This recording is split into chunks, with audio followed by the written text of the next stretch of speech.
Welcome, everyone. We still have a few people joining, but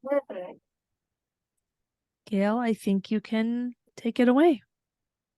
Welcome, everyone, to Tools to Inform Broadband Planning, Surveys and Conversations.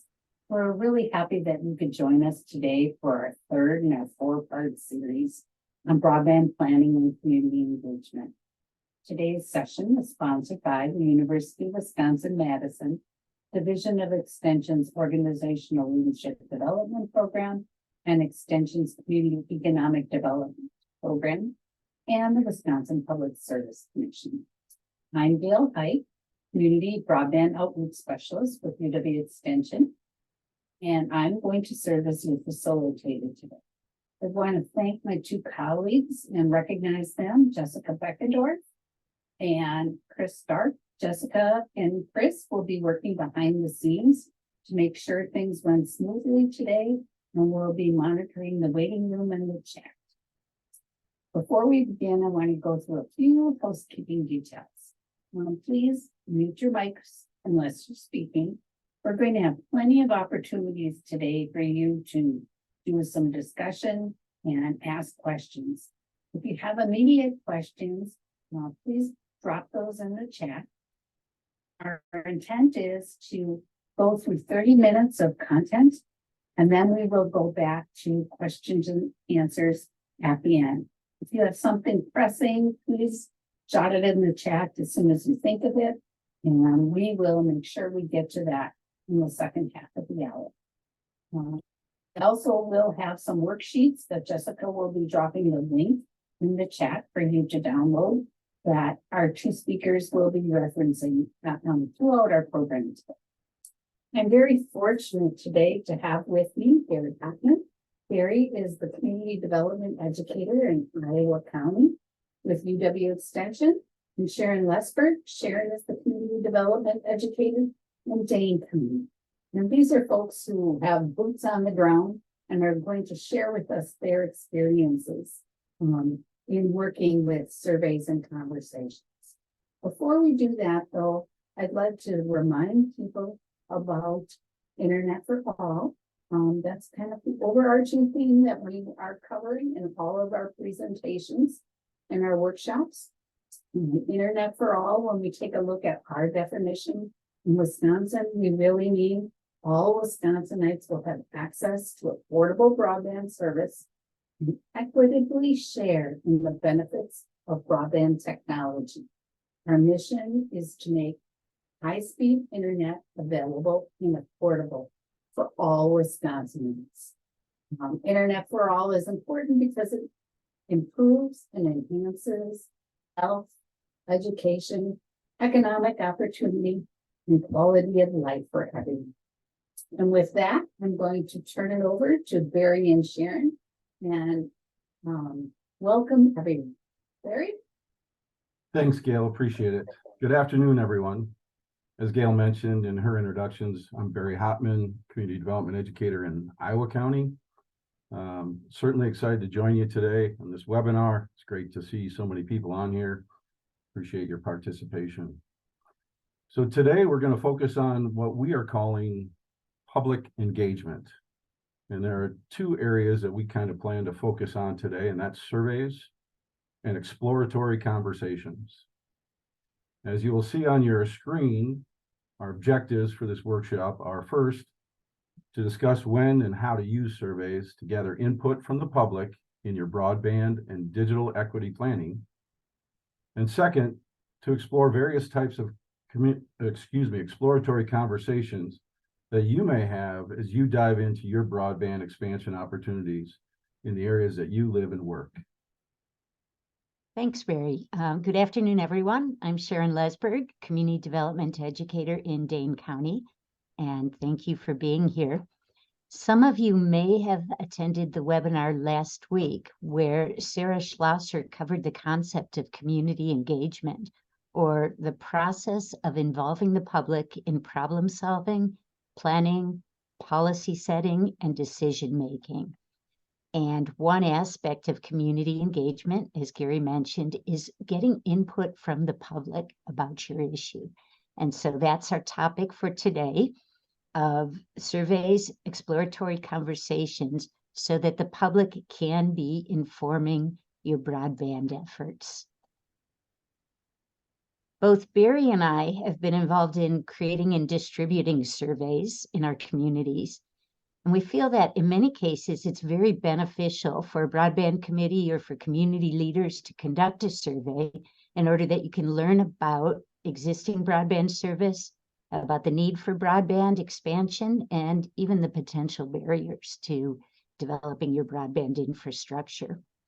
So if you decide to do a survey, it's important to first identify and also articulate to the public what you want to accomplish. You might have several purposes in mind. We've put a couple of them up here on the slide.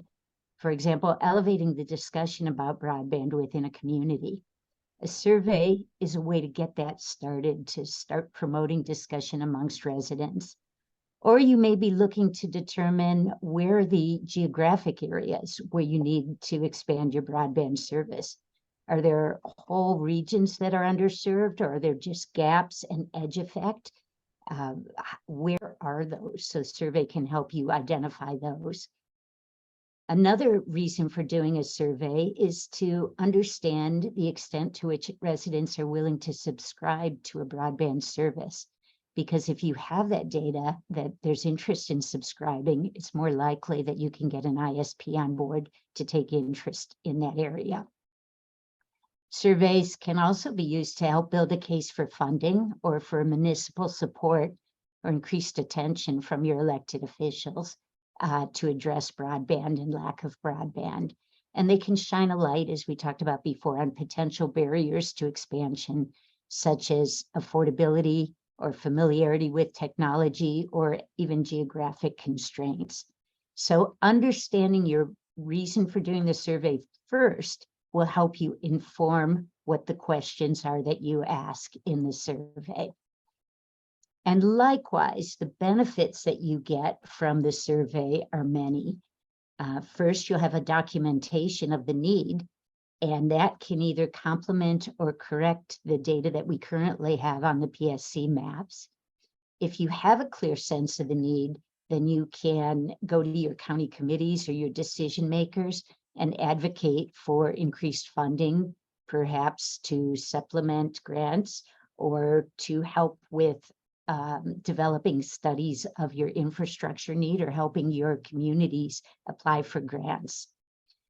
And additionally, if you have an open-ended question in your survey, something that asks about residents' experience with broadband, you give an opportunity for the survey respondents to talk about how they're experiencing it.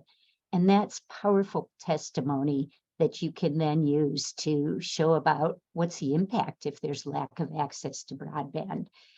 Some of these communities that have surveys will share their data with the ISPs to indicate the sufficient need, and that gives the ISP a rationale to apply for a grant or to try to expand their service. So for all those reasons, we believe doing a survey is a useful tool.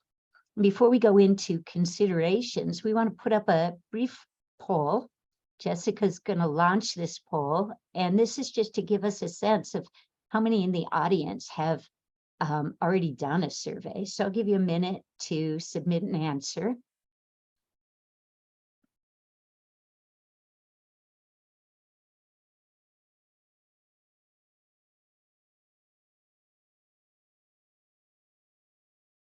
And Jessica, if you could let me know when you've got responses to this.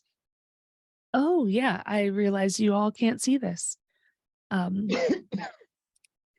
Yeah, we're getting close. Okay, I'm going to stop sharing for a minute so that you could share the responses. All right, here we are. Can you all see that? Great. So there's about a quarter who have already completed a survey and a little less than a quarter considering doing a survey. Great. Another 20% who haven't yet considered doing a survey. And by the end of this presentation, you may be swayed a little bit toward doing it. and another 32% where it's not applicable, where you're here to support the communities. Thank you, Jessica. I'm wondering if those who have done a survey, if you could put in the chat box how you use the results from your survey.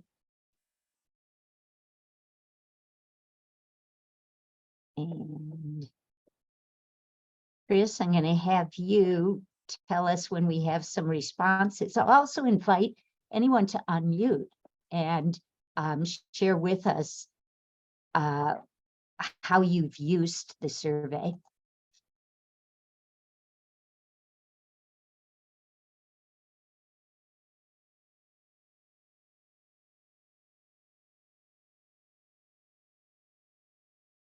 See if we have anything in chat. Nobody's going to put a message in? A bit shy right now, Sharon, I think. Right. Is there anyone in the Zoom audience who has done a survey and wants to share how you've used your survey results? So Sharon, I'm looking at Steve Binding, and Steve is indicating that we compiled the data for applying for a broadband grant. Right there. And then Tamaya, whom I remember Tamaya from Juneau County, put out the survey provided by the PSC. So the WISER survey, don't yet have the results for that. So.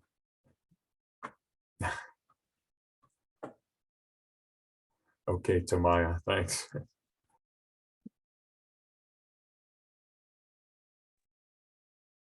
Great. Okay, we're going to continue. Just to add, Sharon, I guess just to add something, Steve Binding here. We went for a lot of open-ended questions and how people use broadband to give those real-life examples of the needs within our community for using high-speed data. Great. Steve, do you feel comfortable? This is Chris Stark. Do you feel comfortable reminding us which community you're from? Yeah, Town of Draper, Sawyer County. Indoor. Okay. So yeah, thank you. Yeah. Thank you. And Steve, could you share how you then used that testimony? Yeah, so I think we sprinkle a lot of quotes in throughout the grant because we really looked for richer information and kind of treated the PSC and some of those other surveys, the technical surveys for our speeds as kind of the supporting documentation. But what we wanted were those examples where we need this to be able to educate our children. We need this to be able to do telemedicine. We need this to be able to work from home. We need this to be able to run our business, you know, and kind of those real life examples. And people were really enthusiastic about filling them out when you asked them questions that they could share how they needed broadband service. Thank you. Yeah, if you can link that testimony to how it affects education, economic development, healthcare, all of those issue areas, it builds a strong case. Let me dig around. I might not have the link handy, Sharon, but I could dig around and you could send it out later. Thank you. Appreciate that. Yeah, thank you. Okay, Barry, do you want to take it from here? I can, Sharon. Thank you. So you've decided to do a survey, and now is the time to make some decisions about the specifics of that survey. During this survey planning process, there are obviously many variables to consider, and each consideration that you see on the screen can impact others in the list, so careful planning is certainly critical. After I've given a brief description of each of these considerations, Sharon and I will share some examples from Dane and Iowa counties to provide some real-world context to the considerations we are referencing in this section. So I'll go through these rather quickly, but we'll go into it more in our examples. So the purpose of the survey, basically, what do you want to learn? And what do you plan to do with the information once it's gathered? And, understanding that doing something with the information once it's gathered is certainly important. Scale. What is the area you want to be surveyed? So is it the whole county? Is it maybe just a city, a village, or a town? Or maybe it's a larger region because you're working with other counties or other municipalities to cover a larger geographical area. Or maybe it's a more finite area, like a specific neighborhood or subdivision. So that's what we mean by scale. Next is the population to be surveyed. So it sounds similar to scale, but it's different. You know, for this, we're referring to, for example, maybe the area is a large enough area, but funds are limited.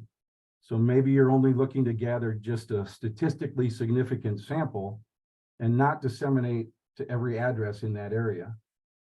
Or maybe you are looking at surveying everyone in a large area, and it's open access to anyone within that area to gather as much information as possible. Or maybe it's a concentrated area, like the neighborhood or subdivision that I mentioned earlier, and you're looking to gather 100% response from those respondents. Next is survey tool, pretty straightforward. Maybe some type of paper survey is an option, or maybe you choose to go online. And the examples that Sharon and I will share, we used Qualtrics a lot here at the University of Wisconsin-Madison, or maybe it's a hybrid of the two. And that again will come out in some of the examples that Sharon and I will share. Next is in-house or contracted out. So are you using your own available resources to do all the work? Do you have someone that can write the survey, send it out, gather the results, tabulate the data, etc.? Or are you needing someone else with that knowledge in this area and have them do the process for you? I'm oversimplifying a bit, but I think you understand that each situation is a little different depending on if you're doing it in-house or contracting out. And maybe it's a hybrid. That's a possibility as well. And last is publicity and engagement. How will you let people know about the initiatives, whether it's the survey and why you're doing it, etc. And what are the vehicles that you're going to use to promote it and get the word out? And lastly, who can assist in us spreading the word about the survey and what we are trying to achieve? So, as I mentioned earlier, Sharon and I are going to discuss our own experiences in Dane County, where Sharon's at, and in Iowa County, where I reside, about developing and distributing broadband surveys. We created a worksheet for you to follow along as we go through these examples and added an extra column on the worksheet for your own notes. Feel free to put your preliminary responses as it relates to your broadband situation. If you are considering doing a survey, we encourage you to share this worksheet with your committee, task force, or maybe it's just a group, which will share examples of that, and see if it can help you in guiding your survey planning process. Jessica, would you be so kind as to put that link in the chat for everyone? Already done. Thank you so much. I appreciate it. Okay, so as you're downloading that worksheet and hopefully able to follow along, I'll talk a little bit about Dane County. The Dane County Broadband Task Force was established in 2020 through a resolution of the county board, and members of the task force began meeting in 2021. The task force was charged with studying access and affordability of broadband in the rural areas of the county, and also to make recommendations to the county board about how to increase access to those who have inadequate broadband access or who lack access altogether. So in our county, it's a rather big county, and we did a survey in collaboration with the UW River Falls Survey Research Center. The data was collected only for a short period of time. It was collected from February 2022 to April 22, and the purpose was to identify gaps in service because we knew that the maps overstated the extent of broadband available, and to understand the sufficiency of the service for areas where we knew that it said there was service, but we knew it was not as good as they stated. And then we wanted to understand barriers to broadband uptake. And the use of the data was to make the case to the county board to put some resources behind this and to support expansion throughout the county. So talking about scale, we knew that we were surveying the rural areas of the county and excluding the urban areas. We use subscription rates as the measure of who's served and who's underserved. And our task force spent a considerable amount of time looking at who are we surveying and where. The map that you're viewing shows census tract households that had a broadband internet subscription service using data from the American Community Survey. We knew that we wanted to exclude the urban areas, so that's Madison, Middleton, Fitchburg, Verona, Sun Prairie, and Monona, everything that's bordered in that red line, and those areas are darker green. And we also learned from the map that we had areas in the north, you see the gray shaded areas, that were not served at all. Broadband is not available in those areas. And then areas throughout the rural county, the part of the county that we regard as rural, that really were underserved. So from that, we got a good sense of both severely underserved, marginally underserved areas. And we used that information to determine the population to be surveyed. And we decided to over-survey the north relative to the south and relative to their population. So when we talk about population, we knew we could not send a mail survey to everybody in this area. We would be talking about probably 100,000 to 150,000 households. So we did a representative sample. The Survey Research Center was able to get lists and to determine what that represented sample would look like. And we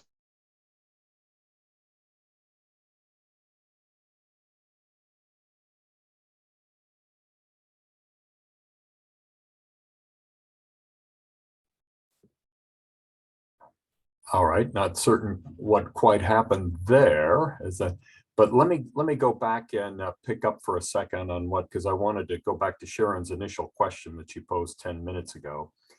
And right here in the chat, Crystal, I see you put in there, because we didn't get to this back at that moment, but we've been told by ISPs that they have used our survey results and data in applying for PSC grants in the past. And Crystal, I think, if I'm correct, you're from Momentum West, am I correct? No, actually, I'm from Visions Northwest region up in the northwest corner. Sorry about Yep, that. no, that's fine. One Yep, of the, so actually Northwest Regional Planning Commission did a broadband study of 4 of our coastal communities back in 2020, and we did have a lot of ISPs that have utilized that data for different PSC applications throughout the last few years. It's been a great tool for them to assist in some of the narrative and many of the things that Steve mentioned as well earlier. I would echo a lot of his statements. okay, all right, and then I was going to get to Dave as well here. Shared some stories from and Dave, I admit I don't know you. I don't know which community you're from, but we shared some stories with internet service providers for use in their broadband grant applications. And you were looking for, as so many of us are on some of the survey, speed test results. So thank you for that. If you wanted to unmute and say anything, you're welcome to. And if not, that's perfectly okay too. And we'll pick up with Sharon here in a second. Sure, I can jump in. I'm Dave Hayden from Eau Claire County. We started surveying people quite a while ago and had some open-ended questions, which gave us some really good stories that we could share with the ISPs that they used in some of their grant applications. One of the big things we were looking for with the survey was to capture some speed test information, which worked out pretty good. Okay, all right. Thank you very much indeed. Sharon, do you want to pick up or? Sure, my apologies. And I'm glad that you were able to share some stories while I dealt with a computer issue. All right. I'm going to jump in about the survey tool that we used because we were working with Survey Research Center and using a mail survey. We sent a survey with a cover letter, a reminder postcard, and then a second survey, and that increased the response rate to keep people attentive to their mail. I will state that survey researchers now are a little bit hesitant about mail surveys because it turns out that there's a demographic preference for online with younger demographic, and that can influence your results. We asked people when they got the survey, they had the choice. They could go online and fill it in if they had that potential to do so. And if they were mailing back the survey, we took those and then put the responses in. The reason we wanted people to fill it in online was so that we could get speed test data. And many people did that. The task force members themselves did a lot of preliminary publicity. The publicity was to give a heads up that you're getting a survey in the mail and we're trying to learn about broadband access. Also, we supplemented the statistic sample with an open access survey so that we could give everybody who wanted to give input an opportunity to fill in the online survey. The data was collected. The Survey Research Center did data analysis, and then our county planning department created these maps. And we had a statistically viable response rate, 24%, both in the north and the south, along with upwards of 1,000 responses in the open access survey.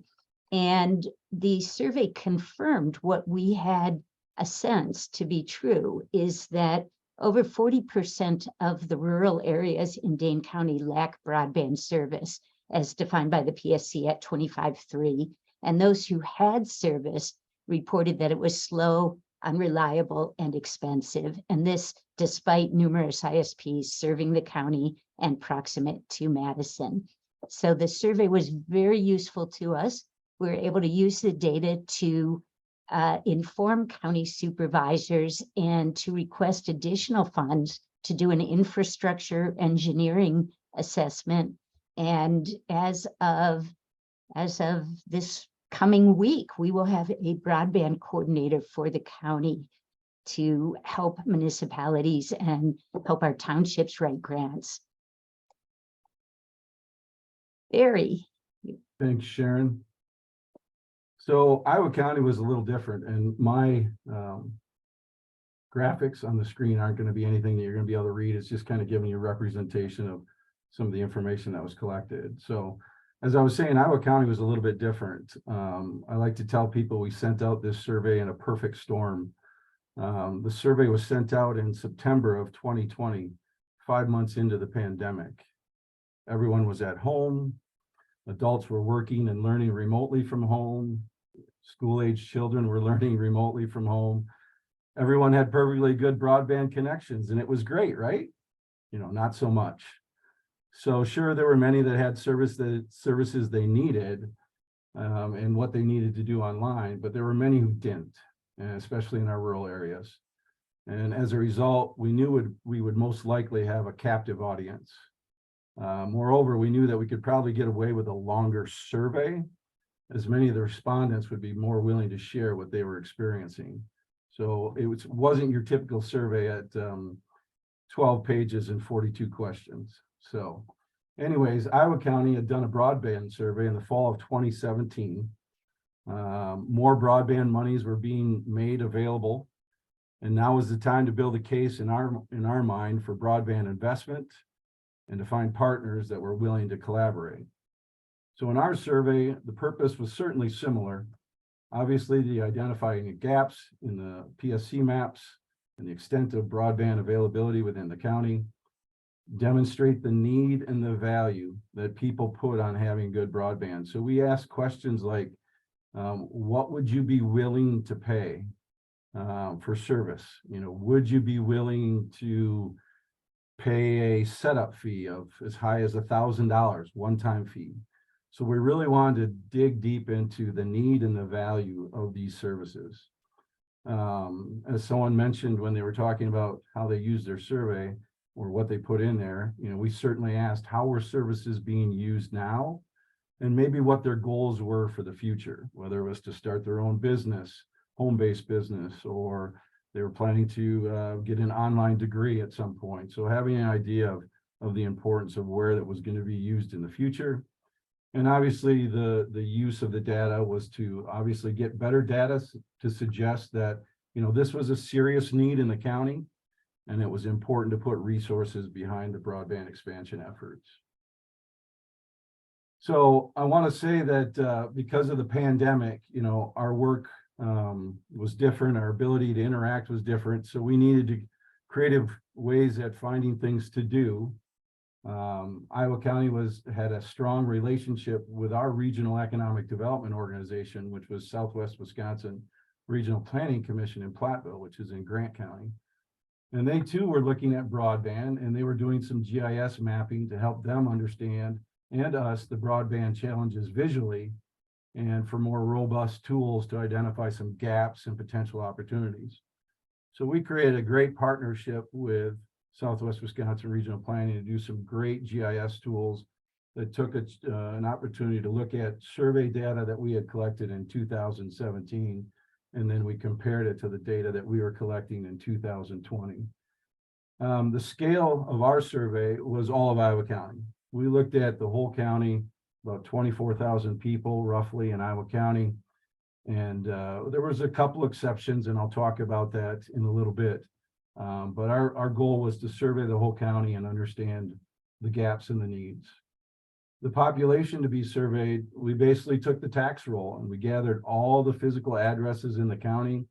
We eliminated duplicates. We also eliminated 2 larger cities within the county. There's actually only 2 cities in Iowa County, but we did eliminate those. But it wasn't that we were eliminating them from collecting information from those cities. We ended up going the route of a paper survey, and we chose not to send the paper survey to them, but we did a hybrid survey, which I'll get into, and we definitely gathered data from those 2 cities, but using our online tool instead. So about 6,650 paper surveys were sent out in 2020, to give you an example.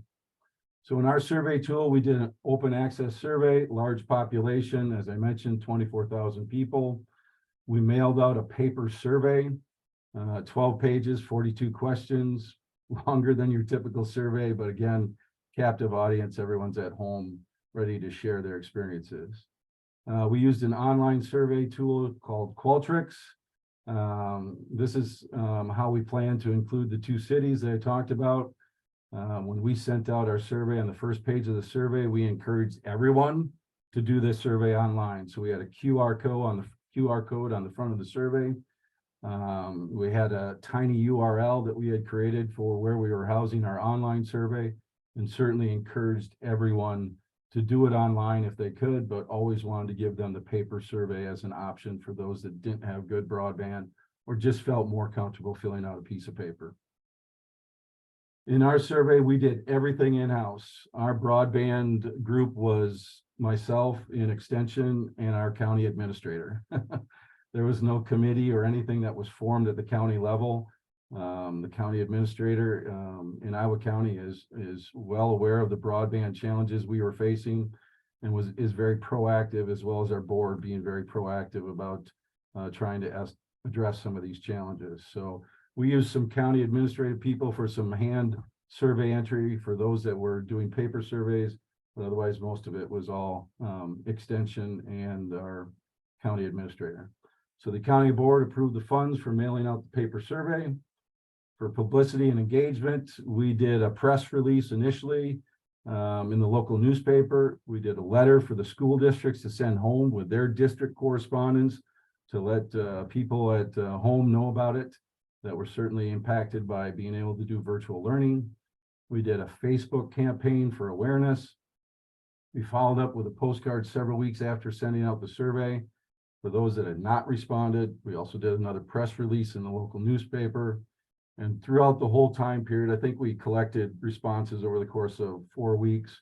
We did lots of posts on a Facebook page for awareness. So again, 1,350 survey responses, approximately 250 paper surveys were returned. Those all had to be key entered into Qualtrics because we use Qualtrics for our evaluation. We had over 20% response rate. So again, I think it was the perfect storm. People at home willing to take a more lengthy survey. The data collected, as I shared, was shared with Southwest Regional Planning Commission to add to their GIS tool. Some of the findings real quick, 92% of the respondents stated the internet is extremely to very important. 27% would be willing to pay over $100 a month. And if you compare that to data that we had collected in 2017, respectively, only 10% of the people had said that they'd be willing to pay that kind of money for service. So it was interesting in 3-4 years how people's attitudes changed about it. So it wasn't all because of this survey, but from our work with this and our other efforts, we've had many collaborative opportunities for multiple grants in Iowa County, for multiple locations within Iowa County, and with multiple internet service providers in our county. Sharon?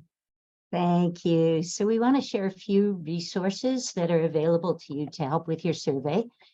First is Survey Research Center at UW River Falls. And you'll see on the right a little graphic about the services they provide. Survey design, data collection, data compilation, data analysis. You end up with a nice report at the end.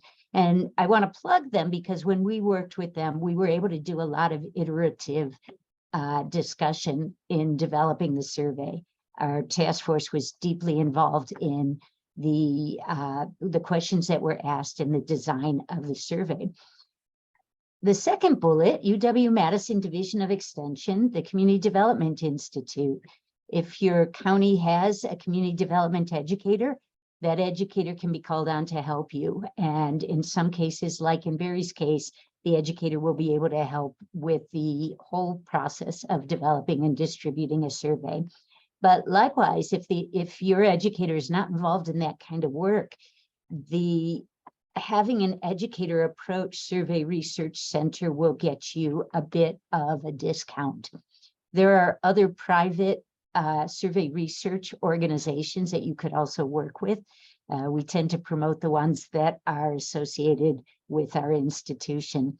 And if you have a regional economic development organization in your area, it's a really good idea to reach out to them and to see if they'd like to collaborate and what kind of resources they could bring to the table.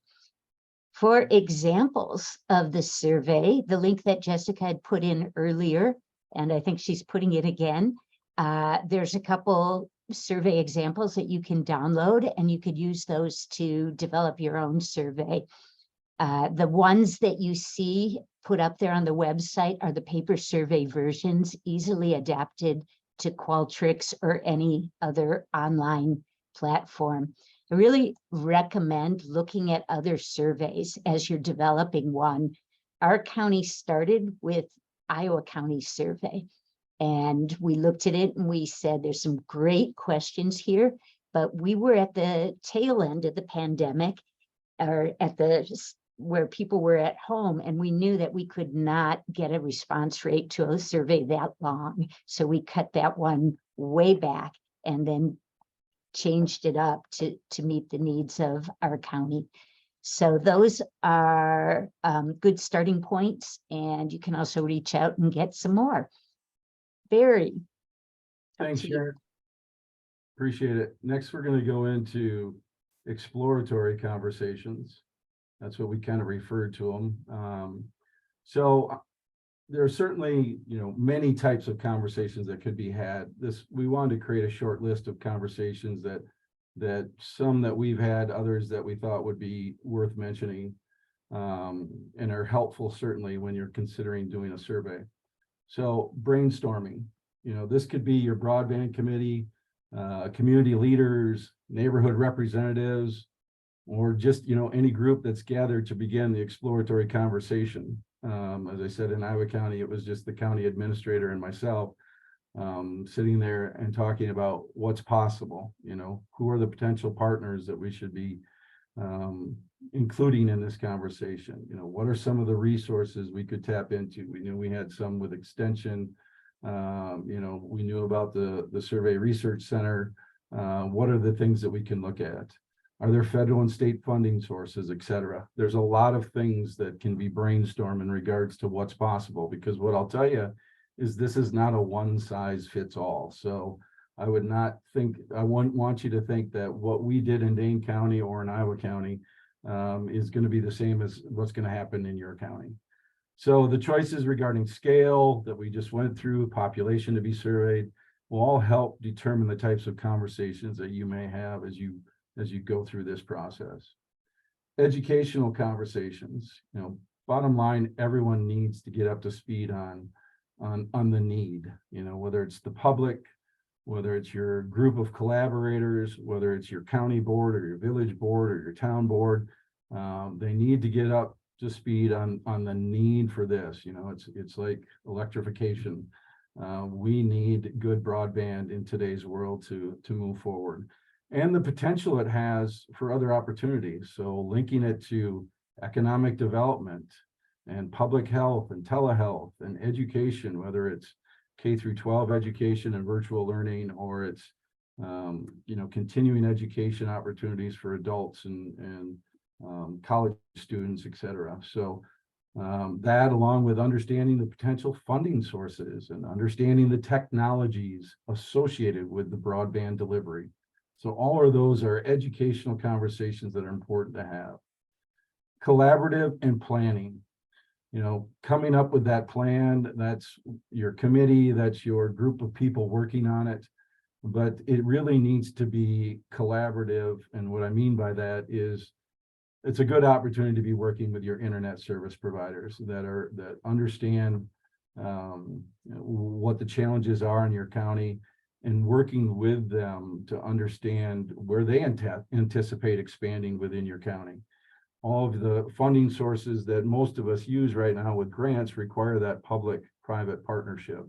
So as much as we'd like to determine where we want this expansion and additional broadband capabilities to be added, your internet service providers typically have a plan on where they're wanting to expand their services, and working with them collaboratively is certainly the route to go. So matching your needs with that of the ISP in your area. And also lastly, working with your county or municipal budgets. The funding for any type of grant matching is certainly required. And that's critical funding and critical investment into this infrastructure. So understanding and getting in conversations so that, this type of year is budgeting for 2024. So having some monies in budgets for broadband investment is critical at this point. Next, focus groups. Those Sharon nor I did many focus groups as part of our survey process, but certainly having those can be very beneficial. Anchor institutions in your area, schools, healthcare organizations, maybe it's Chamber of Commerce's, large businesses, all those would be good groups to get together and have some focused conversations on their needs and their thoughts on broadband expansion. As well as different demographics. As we talk about broadband right now, we're certainly looking at equity and talking with older demographics and younger demographics to understand their needs and their desires to use broadband and how it may help them in their world, whether it's loneliness, whether it's telehealth, whatever those needs are. And the last one that I'll talk about is grassroots or community champions. And I'm going to share an example that I did or worked with in Iowa County. There was a subdivision of 22 homes outside. It was in the town of Dodgeville, not in the city limits of Dodgeville. And they had horrible broadband service. And I knew several of the residents that lived there. They reached out to me as they had seen the survey that we had sent out through UW Extension about broadband, and asked me to come and talk to their neighborhood group about what could be maybe done. That led to another conversation. At that time, I was working closely with an internet service provider, and the CEO, general manager of that organization, went with me back into this neighborhood and continued to have further conversations. From there, it led to applying for a grant for this area. Long story short, they did not get the grant for this area, but yet at that time, that grant was being supported by a public-private partnership in which the town of Dodgeville and the county were putting forth matching funds for the grant. Even though the grant did not get received, they were willing to put those matching funds towards the project to get this subdivision internet service. So they worked together, this subdivision, along with the internet service provider, to move forward with the project. The internet service provider shared with what they could afford to put forth.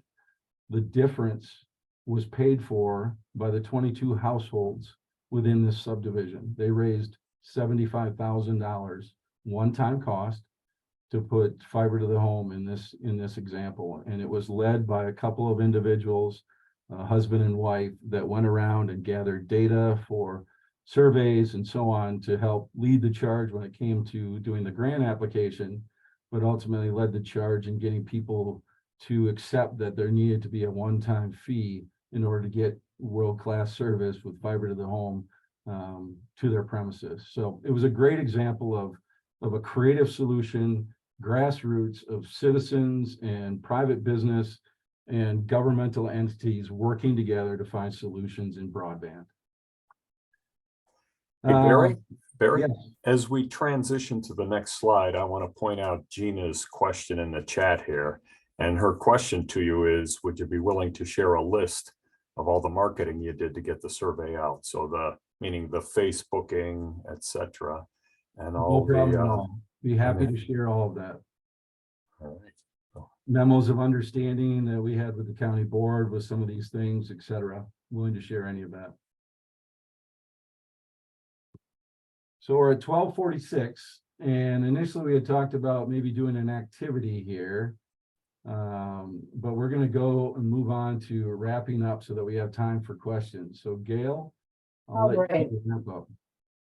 Thanks a lot, Barry. I want to thank Barry and Sharon for sharing their experiences in their local counties. As Barry and Sharon both said, these are just two examples. We have posted in the chat the links to the worksheets for today. There's also the links for the samples surveys that you'll be able to access as you look at designing your own. They will become part of our toolkit that Extension is developing. We should be set to launch our toolkit, we hope, on September 7th. And adding pieces to that, those of you who are attending our regional workshops, we have 4 two-day regional workshops to help counties plan to access BEAD funding. And we will be walking folks through the toolkit at that time, so you'll get a copy of, be able to learn how to access these links from the programs today, as well as all of our other programming. I want to remind all of you that we will be meeting again next Monday, August 28th at noon. And our topic on Monday, the 28th, will be asset mapping and community forums.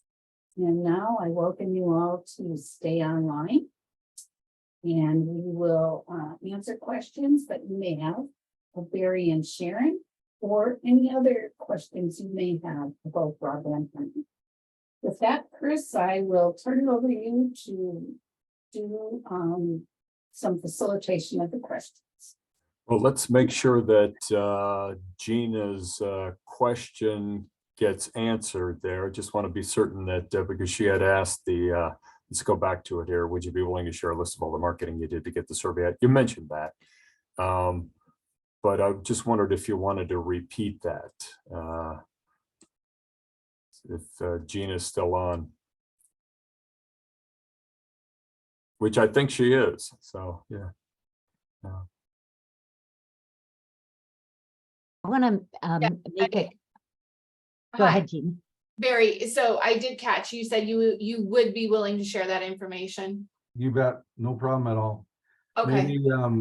Maybe let's get your email address or something like that, or are we going to put a toolbox out there that'll have some of this? Yeah, we will have that out there very, very shortly, but we also have your email address. So Yeah. we'll make sure that you get some of that. So Thank you. Thank you very much. Okay, yeah, thank you. I just wanted to make sure that we connected with you is what I was trying to do above all, Jan, that you were connected. Chris, I want to Yes. reiterate something, that even if the survey is a statistical sample survey where you're mailing to potential respondents, there's a really strong value in doing a lot of publicity in advance so that folks will be looking in their mailbox for that survey. So once again, press releases, radio spots, social media, all of those can help notify people, but it also elevates the conversation. And it's a way of informing people in your area that there's a group looking at this, or there's attention being paid to it. So it elevates the conversation that's going on at the grassroots level. This is Jessica. Just to add to that, when I was working on a countywide survey, one of the things we did was work with the local newspaper to have a series of articles about what we were doing. And then we also shared the results in the same way, right? So people could see the results of what they were sharing with us and how we were using it. Indeed, I will add that I also wrote several different articles for a county in Forest County in particular a couple of years ago for that outreach. I'm not seeing any questions in the chat. Does anybody have any questions? Is anybody's hand up, or does anybody want to unmute and ask, have a question?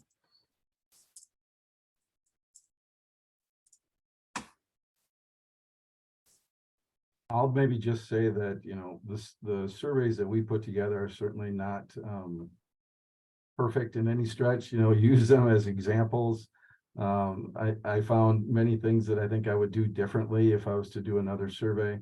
Not obviously because of the time being different now and not in the middle of a pandemic, but just the wording.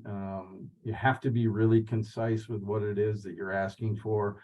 Otherwise, it's really left open to interpretation. I often felt that if I did a survey again and did an online survey, that I'd attach little videos that people could click on to help them understand the question and what kind of information you were trying to actually gather, so that it was as clear could be, so that you were gathering accurate information. Yeah, thank you. And as we just were speaking about series that were published in local papers, David Studebaker sends the question: can anyone share copies of articles series that were published in local papers? I will say this, David, it'd be a little challenging for me to go back and get those from the couple of Forest County newspapers. I might still have some saved.